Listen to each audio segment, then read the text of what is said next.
성도 여러분, 오늘 참 덥습니다. 그동안도 더웠지만 오늘은 더더욱 덥네요. 계속하여 뜨거운 햇볕에 지치고 땀에 젖는 하루하루가 이어지고 있는데요. 시원한 바다 생각이 아주 간절합니다. 자, 그래서 우리가 지금 잠깐 더위를 잊는다라는 의미로 성경에 물에 빠진 사람 하면 떠오르는 사람이 누가 있는지를 한번 나눠보면 어떨까 싶습니다. 성경에 나오는 물에 빠졌던 사람. 떠오르시나요? 네, 아마도 대표적으로 두 사람 정도가 떠오르실 것 같습니다. 우선은 구약, 바로 오늘 우리가 읽은 이 요나에 나오는 선지자 요나이지요. 요 하나님을 피해 도망하다가 아주 깊은 바다에 던져집니다. 물고기 뱃속에까지 들어가지만 하나님께서 그를 구해주시지요. 자, 그리고 또 한 사람, 신약의 베드로일 텐데요. 마태복음 14장에 보면 바다 위를 걸어오시는 예수님을 보고 예수님께 부탁하여 자신도 물 위를 걷지만 바람을 보고 무서워하다가 결국 물에 빠지고 맙니다. 예수님께서는 손을 내밀어 그를 붙잡아 주시며 믿음이 작은 자여 왜 의심하느냐 말씀하시지요. 요나와 베드로, 순종에 흔들렸고 믿음에 흔들렸던 이들이 둘 다 바다에 빠진 경험 가운데 주님의 은혜를 체험합니다. 공교롭게도 이 베드로의 아버지 이름이 요나입니다. 오늘 우리가 나누는 이 선지자 요나와 이름이 같습니다.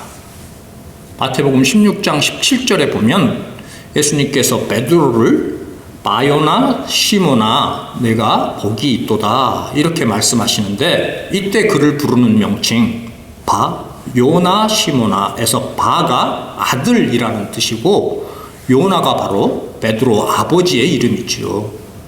즉 요나의 아들 시모나, 예수님께서 아람어로 불러주신 베드로의 본래 이름입니다. 자, 이제 우리가 이 문제적 선지자 요나의 이야기를 나눌 텐데요. 혼란한 시대 속 우리의 소명을 일깨우시는 하나님의 뜻하심이 잘 발견되기를 소망합니다. 선지자 요나의 모습은 여러모로 참 특이합니다. 자, 우선 먼저 1절과 2절 말씀을 통하여 배경부터 살펴보겠습니다.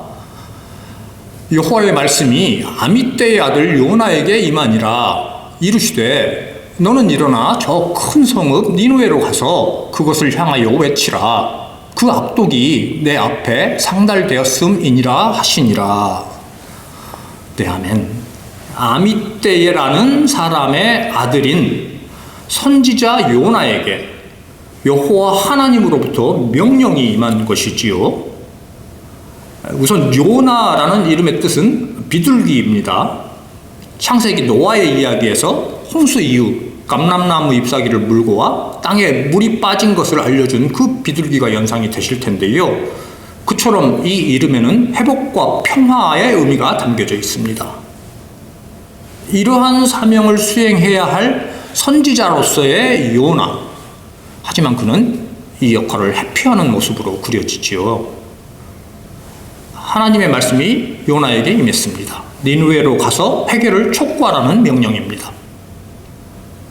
자, 요나는 호세아, 아모스 선지자와 더불어서 북이스라엘 여로보암 2세 때의 선지자입니다. 자, 그리고 이 니느웨는 이 북이스라엘을 침략하고 괴롭히는 적국 아수르의 수도인데 그곳으로 가서 그곳 사람들에게 하나님의 뜻을 전하라는 것이지요. 그런데 이후에 요나의 반응을 보면 그는 지금 이 하나님을 이해할 수 없다라는 것입니다.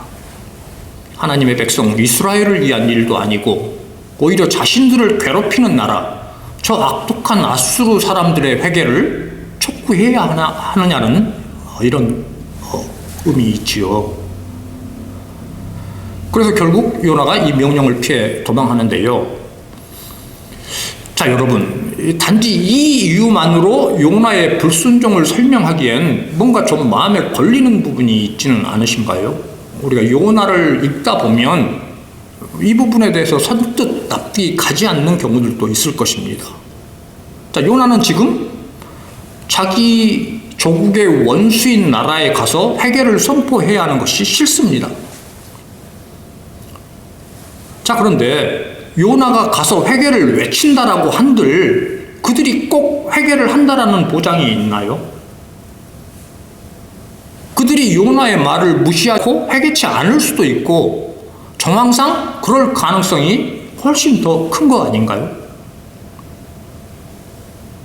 자, 그런데 이 구절 이후에 나오는 요나는 너무나도 과민하게 여겨질 만큼 철저히 이 사명과 머려지려 그렇게 애를 쓰는데요. 자, 이러한 그의 모습은 어디에서 기인한 것일까요? 근데 우선 1절에 우리 성경 번역에는 원어에 나오는 접속사 하나가 생략이 되어 있습니다. 그리고 라는 의미에 해당하는 히브리어 접속사 와우가 포함된 단어로 시작을 하는데요. 이것을 ESV, 킹 제임스를 비롯한 영어 성경 번역에서는 now, 이제는, 지금은 이렇게 표기를 하기도 합니다. 우리가 요나서를 읽을 때 느껴질 수 있는 전체적인 분위기이기도 하지만 요나는 왠지 지금 처음 하나님의 말씀을 대하는 것이 아닌 듯합니다. 요나가 이 요나서에 처음 등장하는 인물이 아닌 것이지요. 이와 관련된 정황을 우리는 열왕기서에서 볼 수 있습니다. 열왕기하 14장 25절이 이렇게 전합니다. 자, 우리가 함께 읽겠습니다. 시작. 이스라엘의 하나님 여호와께서 그의 종 가드 헤벨 아미떼의 아들 선지자 요나를 통하여 하신 말씀과 같이 여로보암이 이스라엘 영토를 회복하되 하맛 어귀에서부터 아라바 바다까지 하였으니. 네, 오늘 본문 1절에 나온 표현처럼 아미떼의 아들 선지자 요나가 나오고 있습니다. 가드 헤벨은 출신 지명입니다. 자, 그리고 이 구절에 나오는 이 여로보암이 바로 여로보암 2세입니다. 북이스라엘의 초대왕 여로보암 1세와 이름은 같지만 약 140년 뒤의 인물이고 요아스의 아들입니다.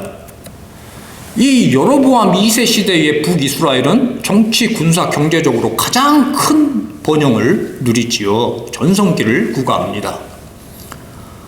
이 구절이 전하고 있는 것처럼 이 여로보암 2세 때 영토를 회복하였는데 하맛 어귀에서 아라바 바다까지 이렇게 영토가 이전보다 눈에 띄게 현저히 확장이 되었다라는 그런 의미입니다. 자, 그런데 그런 역사적인 사건이 어떻게 진행되었나요?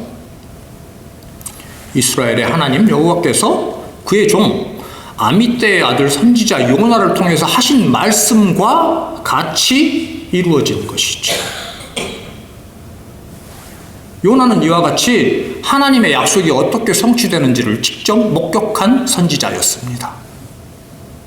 자, 그러니 하나님께서 원수의 나라 아수르의 수도에 가서 회개를 촉구하라는 이 명령에는 하나님께서 그들의 회개를 통하여 심판을 거두고자 하시는 그런 뜻이 담겨 있음을 너무나도 잘 아는 것이지요. 나중에 요나서 4장 2절에 보면 이러한 하나님에 대한 요나의 고백이 나옵니다. 요나는 그것이 싫은 것이죠. 하나님은 내 백성 이스라엘에만 긍휼과 자비의 하나님이셔야 하고 자신의 조국을 괴롭히는 원수의 나라가 하나님의 긍휼을 입는 것이 너무나도 싫다라는 것입니다. 자신이 생각할 때 그것은 정의가 아닌 것 같고 그 일의 역할을 하는 것이 자신은 내키지가 않다라는 것이죠. 요나가 하나님의 명령을 자신의 판단과 감정에 따라 재단하고 있습니다. 지난날 순종하였던 요나, 지금은 내 생각, 내 마음에 들지 않는 명령은 거부를 합니다. 선택적인 정의이고 선택적인 순종이고 요나뿐 아니라 다름 아닌 우리의 모습이기도 합니다. 내게 좋고 이익이 되고 흡족하다 여겨지는 말씀에는 적극적입니다. 하지만 내 생각에 별로 내키지 않는 순종, 그저 내가 희생되는 것 같고 남이 잘 되는 일이라 여겨지면 회피합니다. 내 마음에 들면 내 편이고 내게 잘해주면 좋다가도 내 눈에 싫고 손해보는 것 같고 내 기분이 나쁘면 태도를 바꿉니다. 상황과 대상에 따라 시시각각 변하는 어린아이와도 같은 모습이고 성숙치 못한 신앙의 태도이지요. 하나님의 말씀임에도 불구하고 지금 요나는 스스로의 생각과 감정을 말씀 위에 두고 있는 모습입니다. 그럼 그가 사명을 거부하고 도망을 갑니다. 3절이지요. 그러나 요나가 여호와의 얼굴을 피하려고 일어나 다시스로 도망하려 하여 욥바로 내려갔더니 마침 다시스로 가는 배를 만난지라. 여호와의 얼굴을 피하여 그들과 함께 다시스로 가려고 뱃삭을 주고 배에 올랐더라. 근데 요나는 니누웨로 가라는 하나님의 명령을 회피하고자 전혀 다른 방향인 다시스로 도망을 갑니다. 성경에서 하나님의 말씀이 임한 선지자들 가운데 이런 선지자는 없지요.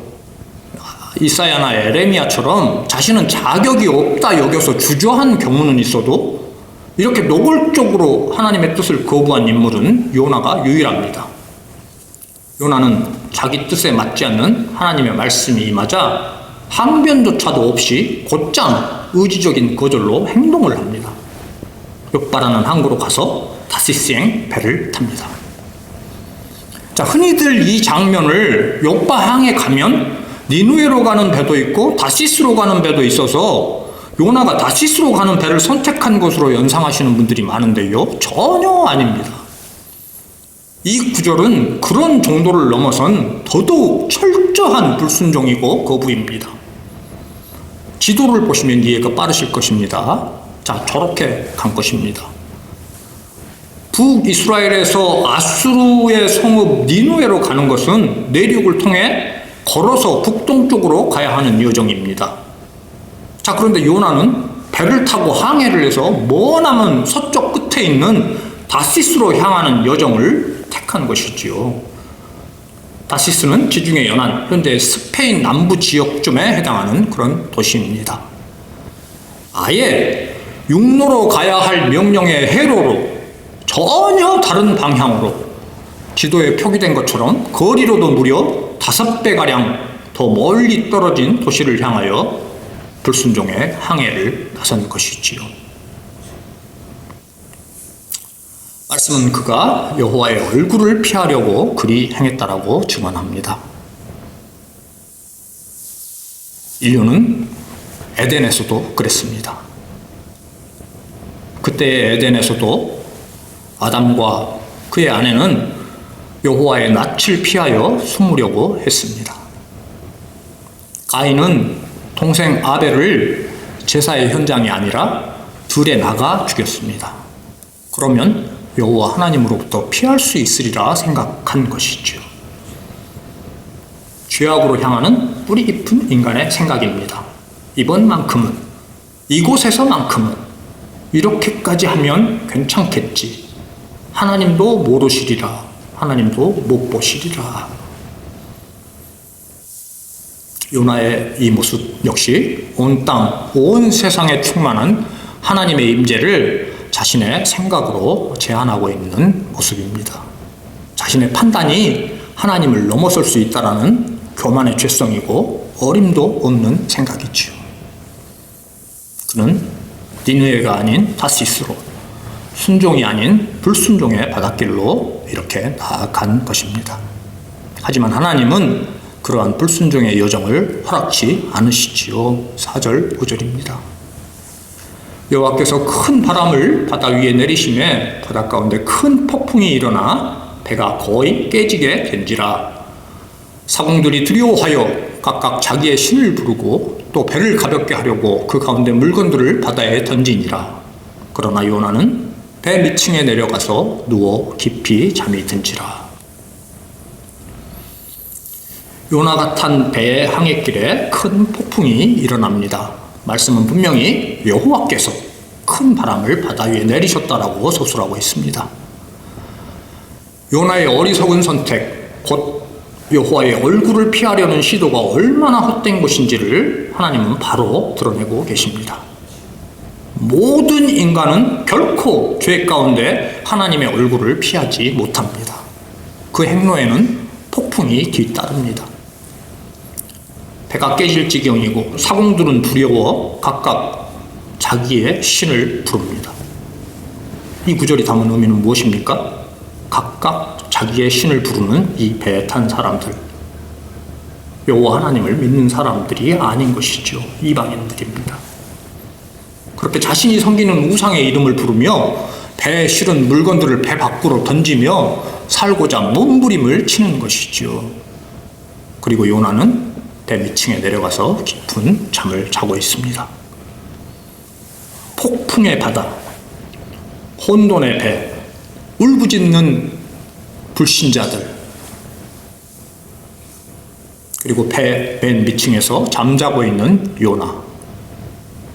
지금 이 배 안에는 전혀 다른 두 세상이 그려지고 있습니다.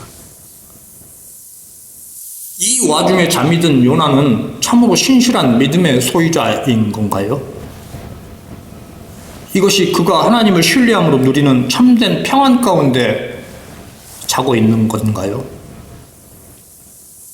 결코 아니죠.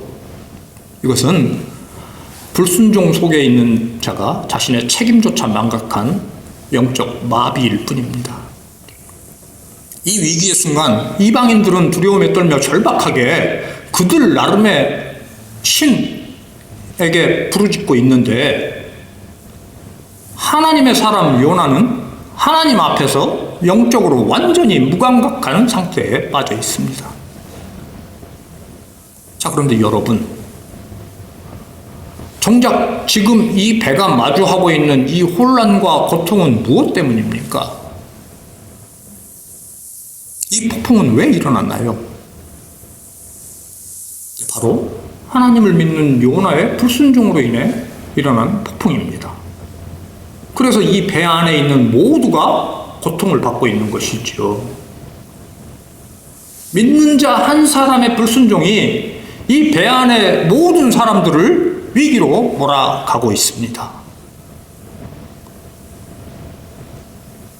하나님을 믿는다라고 하는 내가 믿는 자로서의 책임을 다하지 못하여 내 곁에 아파하며 신음하는 누군가가 있다라는 것을 보여주고 있는 장면입니다.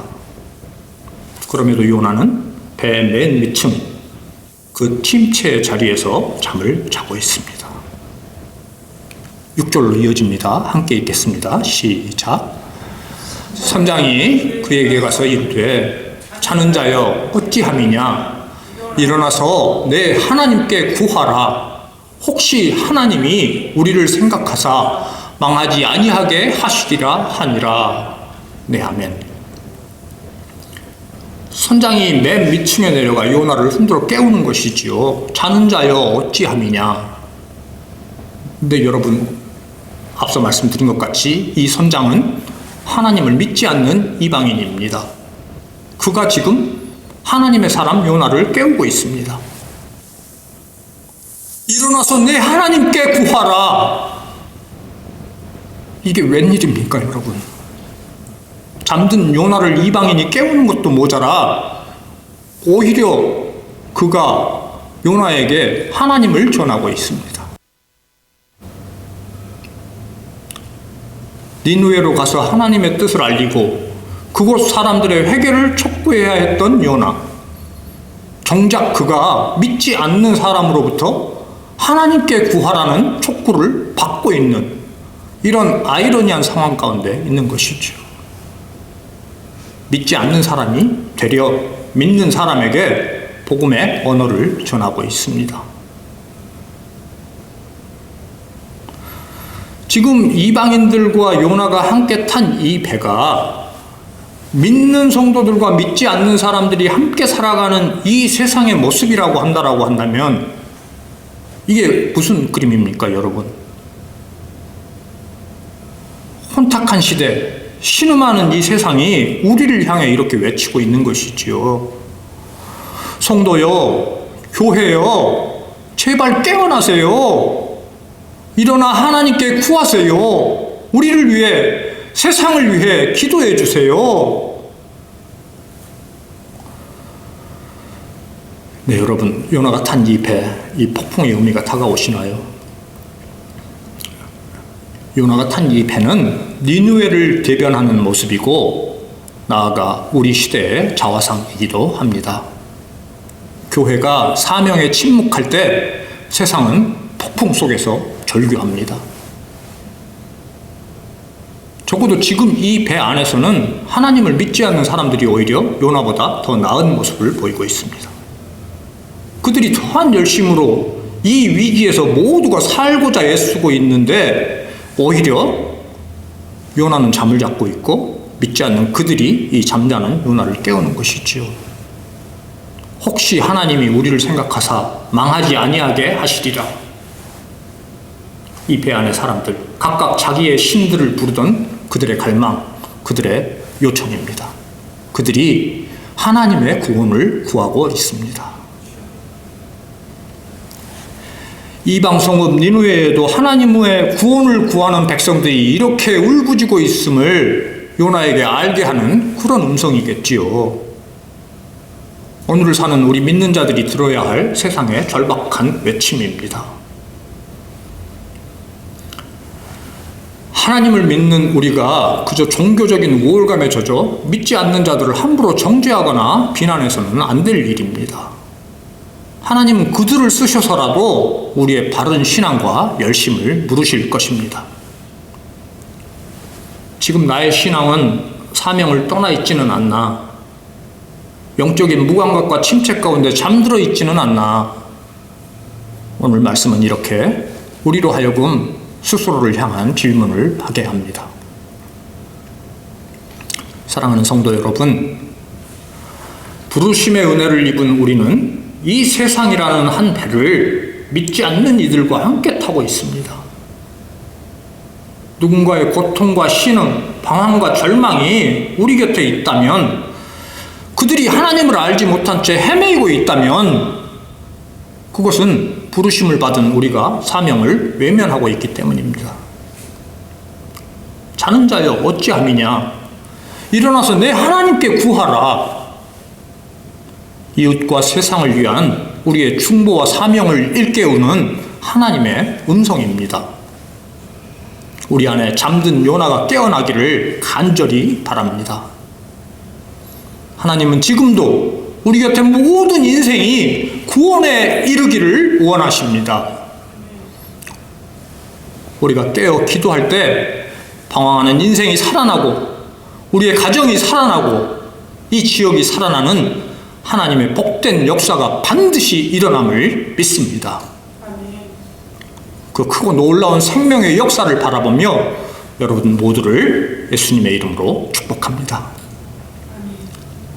기도하겠습니다. 하나님 아버지, 그저 우리의 유익과 만족을 구하는 신앙에 머물지 않게 하옵소서. 우리를 부르신 사명 전심을 다해 이루게 하옵소서. 시대와 이웃의 신음에 저희가 깨어 일어나게 하시고 우리의 기도가 생명의 통로가 되게 하여 주시옵소서. 예수님의 이름으로 기도합니다. 아멘. God will make a way where there seems to be no way. He works in ways we cannot see. He will make a way for me. He will be my guide. Hold me closely to His side. With love and strength for each new day. He will make a way.